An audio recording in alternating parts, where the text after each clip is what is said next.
Is there no notification? Okay, boom. And we are live. I want to thank everyone for tuning in to a very special edition of Off the Record on the People's Podcast this afternoon. We have a magnificent guest with us today, one who is going to give us some amazing information as well as inspiration, and that is none other than the content creator extraordinaire herself, known as Sister Myoshi. First of all, assalamu alaikum, ma'am. Wa alaikum salam. Thank you very much for taking time out of your busy schedule to have a conversation with us today. It means a lot to myself, my family, and the viewing audience of the People's Podcast. First of all, let's get right into it. The things that we've seen all over social media, people keep saying this girl, the sister is TikTok dancing with her father, is going viral, and it's so cool. How did that come about? Yes, so funny about it. My dad, he did not want to dance. We were actually on my way back from college because, pandemic, everything shut down. So had to go home, but we were on our way back to Carolina because I went to UNC Chapel Hill. We were coming up to pack my stuff and we drove and we were at a rest stop. And my mom was like, get out and, do a dance with Oshi because she's always on TikTok dancing. So you might as well do one. My dad was like, no, I'm not getting on a camera dancing, da da da da. And we did it, and it was just for fun. It didn't go viral. However, my dad, he had a loss, in the family. He lost one of his closest friends and lost one of his cousins, maybe about 4 to 5 months later. And I was like, well, let's go outside. Let's do this TikTok dance that's viral right now. Let's try it out because I know dancing lifts your spirits. And so we did that dance and I put some words on top of it, like, my dad recently lost, his best friend and cousin. But dancing has always, been something to lift his spirits. And I put those words on there and it took off. And yeah, after that, rest is history. So that's how we went viral with our dancing.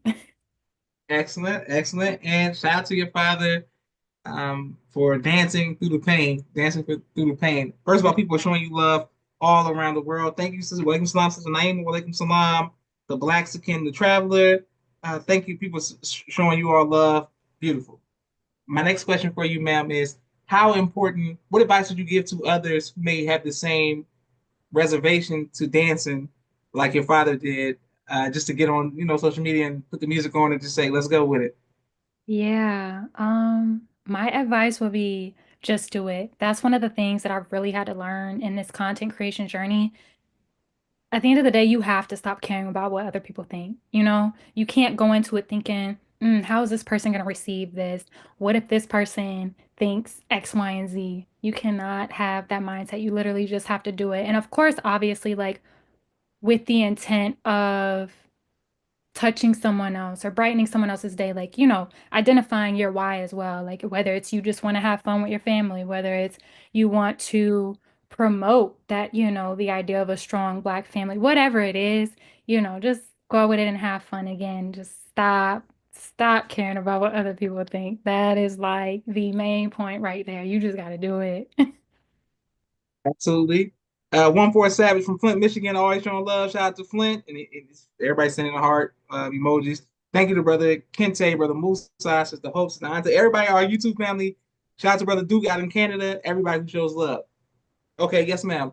Speaking of Black families, how important is that imagery and representation to see father, daughter, and just Black, people showing love in a happy manner on social media? Yeah, yeah. I think it's so important because, we look back in history and we even look at now. They're trying to demean Black fathers, making Black fathers not be nothing or he ain't worth nothing or this, and that. And I think what's so beautiful, about us dancing together, one, it gives fathers hope that, they can show up for their daughters. Um, in the best manner possible and completely opposite and contrary to what media likes to promote or what, the enemy likes to promote. So yeah. Okay, great. Yes, ma'am. Yeah. Yes. All right, wonderful people saying, go ahead. Thank you, Umar, the successor, show love out of Phoenix. Everybody showing tapping in from everywhere. Excellent. All right, now, Sister Myoshi, Yes. entrepreneurship. Why is that important to you, ma'am? Mm. Gotta do for self. That's what we taught. We have to do for self. But no, in all reality, like who likes punching into somebody else's clock? I want to Mm, punch into my own clock. Now mm. I do still have a part-time job. I'm not a full-time, entrepreneur, in a sense of where I'm not doing something else to, put food on the table. But it is so important because it gives you flexibility, it gives you freedom. You hear about a lot of people in digital marketing. They're like, oh, you have financial freedom, but you also have, freedom to go travel whenever, however, work from your phone, work from your computer. It's real. You can very much you can very much do that. And I come from a family of entrepreneurs, both my mother and my father, all praises are forever due to Allah for them, but they are born hustlers, born entrepreneurs. And I have, taken that from them as well. But it is so important. So, whatever your passions are, if you want to start a clothing business, if you want to start a skincare line, if you want to start getting into digital products, if you want to start managing social media for other people, there are so many routes that you can take, to entrepreneurship. But it's important. It's very important. And it allows you to grow as an individual. And one thing entrepreneurship has like really taught me was the strengthening of faith. Like you have got to be faithful in this process. And I'm telling you, one thing it'll teach you is you have to depend and lean on Allah. Um, so yeah, you'll definitely grow as a person and learn a lot about yourself in entrepreneurship. Excellent. Yes, ma'am. And these are great tips and tools that she's giving to us all today. My next question for you, ma'am, is what do you do for fun when you're not being a content creator? Brother Joshua, I'm always great content. I eat, sleep, breathe Mm, mm, content. But it's fun for me. It doesn't, okay, I'm gonna take that back. Sometimes it does feel like work, but it's rare. And the mm. times that it does feel like work, I have to take a step back and reset and get back to the fun aspect of it. But I draw, I Okay. paint, I write poetry, and I create. So that is what I do for fun, is, really content creation. Shout out to all the creators out there. Yes, yes, ma'am. And let's make sure we all stay connected to everyone who's watching to tap into each person with a gift and talent. People's podcast is like the Google for that. Like everybody has another skill and we can connect Yeah. with online. Beautiful. All right, we have a brief 60-second commercial break for all of the sponsors of the People's Podcast, and we're coming right back to our guest, Sister Myoshi. We're grateful for every like, share, and subscription. Thank you to every anonymous Cash App out there. And please let us know what city and state that you all are watching from. And shout out to the People's Podcast affiliates. 1 second. All right.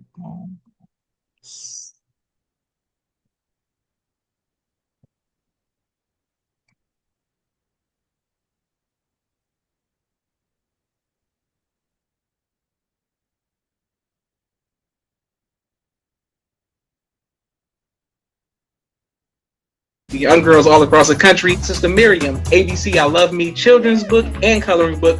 My father's book, A Soldier in the Movement of Christ. My two books, Cleopatra, which is a children's book, and No Father, No Excuse, both of which are available on Amazon. Mhm. Excellent. As well as S Enterprise Barber and Beauty Products, plant-based brush and wave company. They have a website, kosherwave.com with the K. They're going to Africa to work on their business plans and some more networking. 770-997-6000. Brother Jeffrey Sirsi Muhammad, Sister Stephanie Lasan Muhammad, kosherwave.com. Shout out to you all holding it down in Africa. Everybody get your waves, your kosher wave brush. All right. Boom. All right, this is Myoshi. The next question is a nonprofit. Can you let us know about that? Yes. So my parents, they run a nonprofit organization, Teens Exercising Extraordinary Success. And the mission behind it is really to empower our youth and, show them that teaching the importance of doing for self, taking them out of the conditions that they're in and raising them up and letting them know that they can be better and do better.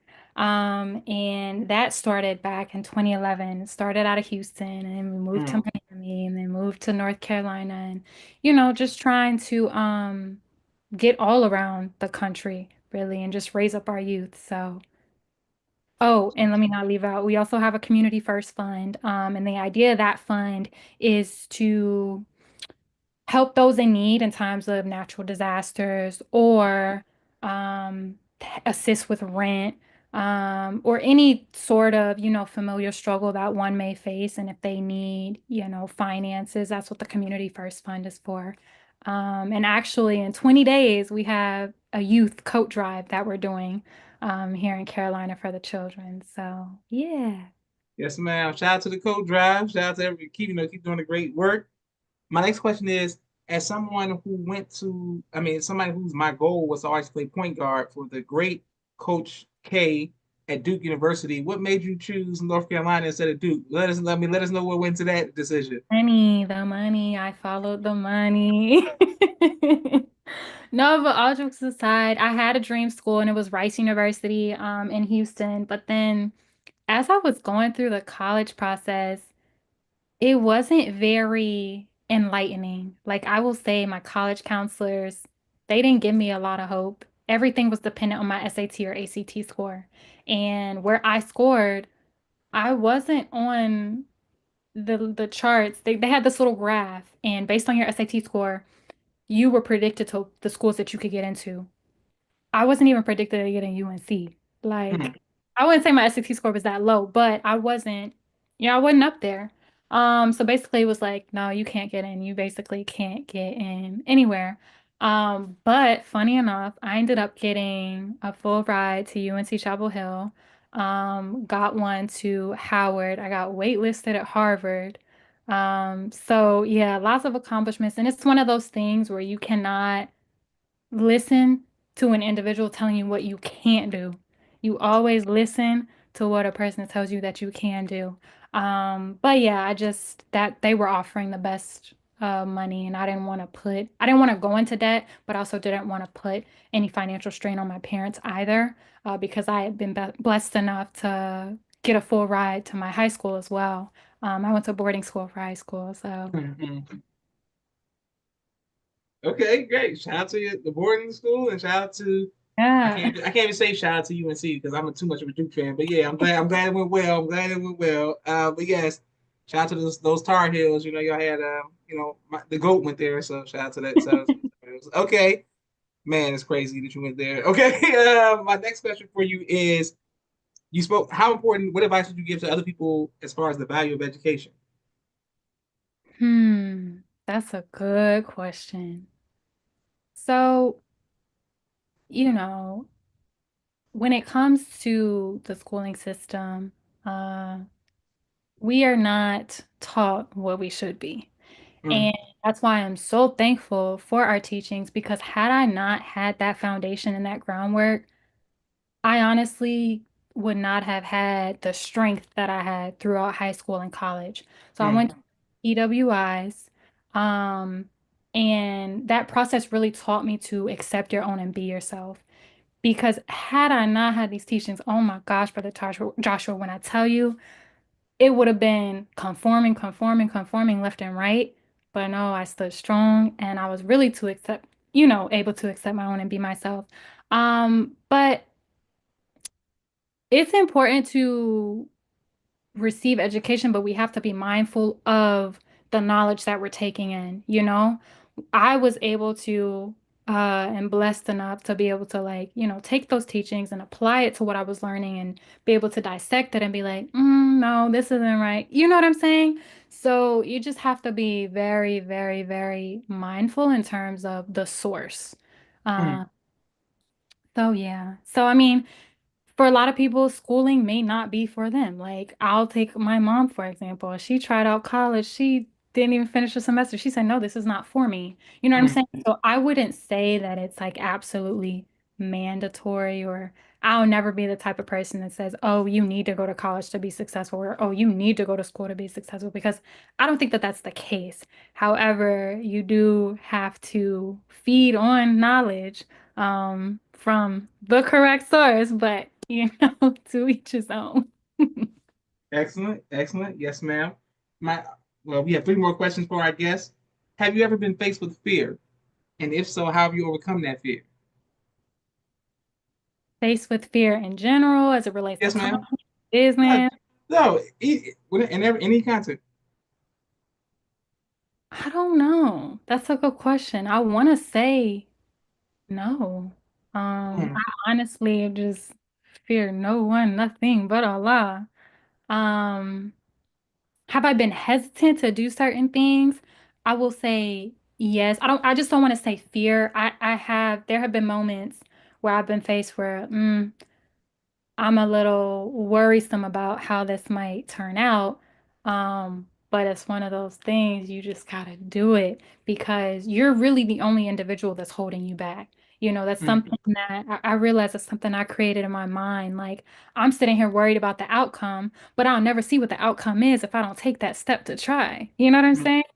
mm. So, um, if I was to say, if I ever feared anything, the way I overcame that was just one with prayer, but really just saying, like, I got to take that step because I can't stop right here. Otherwise, I'll never know what the result could potentially be if I Mm. don't, if I don't try. Excellent. Yes, ma'am. Wonderful. And people are showing you love, everybody firing snaps and sisters and Yeah, doing. praise be to Allah. Okay. Yes, ma'am.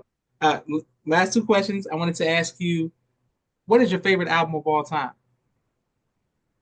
Favorite album? That is correct. I don't have one. You might be disappointed I don't have What type one. of music what type of music do you enjoy listening to?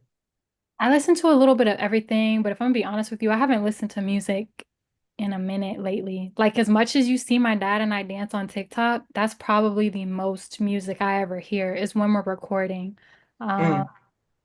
it's been a minute since I've listened to music. I don't want to say that I'm at the point where I'm like not interested in listening. It's just I don't know. My time and attention is now just more focused on soaking up podcasts, soaking up lectures, or just spending a lot of my time reading. But I listen to a What's your lot. favorite book? What's your favorite book? My favorite book, Yes, ma'am. Like a novel or something. Give some of you reading. Like, put this on. but right now my two favorite books are the Bible and the Quran. But Okay. Okay.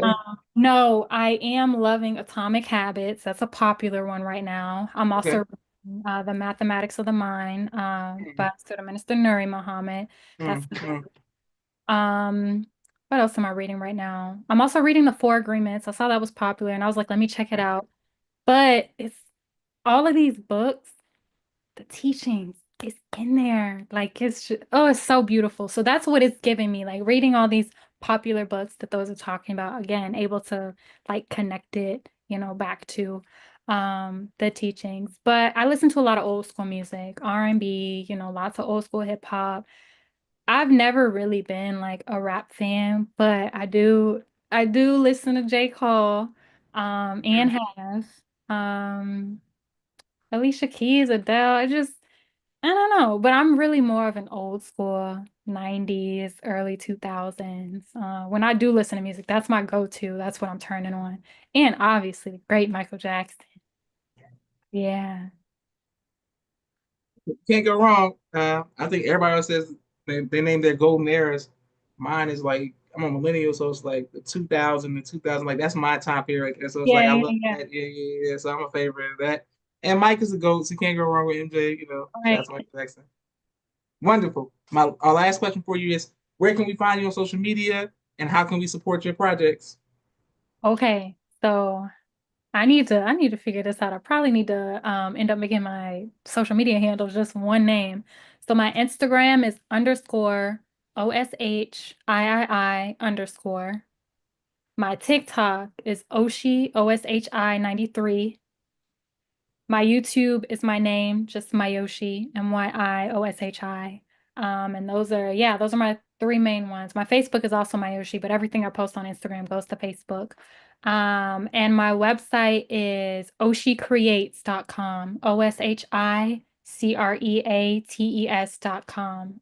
And I sell tie-dye clothing, bleach clothing. I can literally make anything that you want come to life. I actually just finished up a big order for the X-ray team at Johns Hopkins University trauma. Mm. So that was pretty dope. And yeah, I have lots of digital products that I sell. I'm also a social media manager. I'm about to get into one-on-one coaching. If anybody on here is ever interested, in social media or just wants to start a journey, I am here to assist and guide and help y'all win too. Cause look, everybody eating from this social media right now, and hey, y'all got to eat too. It's space for everybody. I firmly believe that it is space for everyone.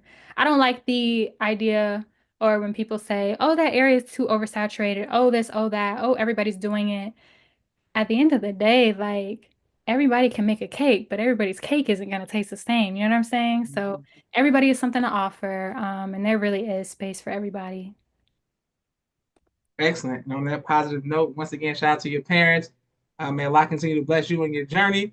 This is Joshua Leonard Muhammad signing off of the People's Podcast. Assalamu alaikum, man. Walaikum salam. Thank you all for watching. Thank you.